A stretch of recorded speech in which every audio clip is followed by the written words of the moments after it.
બનાસકાંઠાનું પાણી તો તમારા બધાના આશીર્વાદથી બનાસકાંઠાની જનતાએ બતાવ્યું, પણ હવે કડીનું પાણી 19 તારીખે બતાવો એવી વિનંતી કરવા માટે આવી. આજે આગોલ ગામે કડી વિધાનસભાની પેટા ચૂંટણીમાં આપ સૌની વચ્ચે કોંગ્રેસના ઉમેદવારને જીતાડવા માટે વિનંતી કરવા માટે પધારેલા કડીના માજી ધારાસભ્ય આદરણીય બળદેવજી ઠાકોર સાહેબ, બનાસકાંઠાથી પધારેલા જાકીરભાઈ, બેન લક્ષ્મીબેન, અમદાવાદથી નગરપાલિકા મ્યુનિસિપાલિટીના કોર્પોરેટરો આપણી વચ્ચે પધાર્યા છે. ટૂંક સમયમાં યાસુદ્દીનભાઈ અને ઇમરાન ખેડાવાલાભાઈ અહીંયા આપણી વચ્ચે પધારવાના છે. આપ સૌ મોટી સંખ્યામાં ઉપસ્થિત છો એવા ગામના તમામ ધર્મના, તમામ સમાજના સૌ અગ્રગણી આગેવાનો, વડીલો, યુવાન ભાઈઓ અને બહેનો, સૌ પ્રથમ તો આ ગામની અંદર પ્રથમ વખત આવ્યા અને આયોજકોને આપ સૌએ ભવ્ય સન્માન કર્યું એ બદલ આપ સૌનો હૃદયપૂર્વક આભાર માનીએ છીએ. 19મી તારીખે કડી વિધાનસભાની પેટા ચૂંટણી યોજાવાની છે.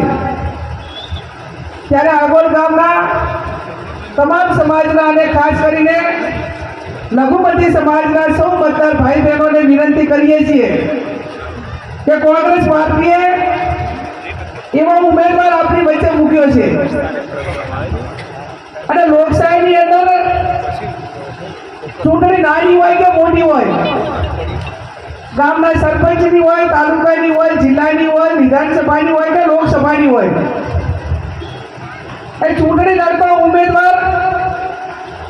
એ વિસ્તારના પોતાના ગામના કે જે ચૂંટણી લડાતી હોય એ વિસ્તારના લોકોને કેટલો વફાદાર હોય અને અનેક પ્રકારનું ગણિત જે તે પાર્ટી પણ ગણતી હોય છે અને એ વિસ્તારના મતદારો પણ ગણતા હોય છે. એના ઉપર ભરોસો હોય કે અમે જેને ટિકિટ આપીએ છીએ અમે જેને વોટ આપીએ છીએ એ ઉમેદવાર પોતાના વ્યક્તિગત સ્વાર્થ માટે પાર્ટી સાથે અને મતદારો સાથે દગો નહીં કરે, ગદ્દારી નહીં કરે, એને નીચું ના જોવું પડે એવું કામ નહીં કરે, એ ગેરંટી આપણે પહેલા એને મતદાન આપતા પહેલા આપણા મનોમન નક્કી કરતા હોઈએ છીએ. ત્યારે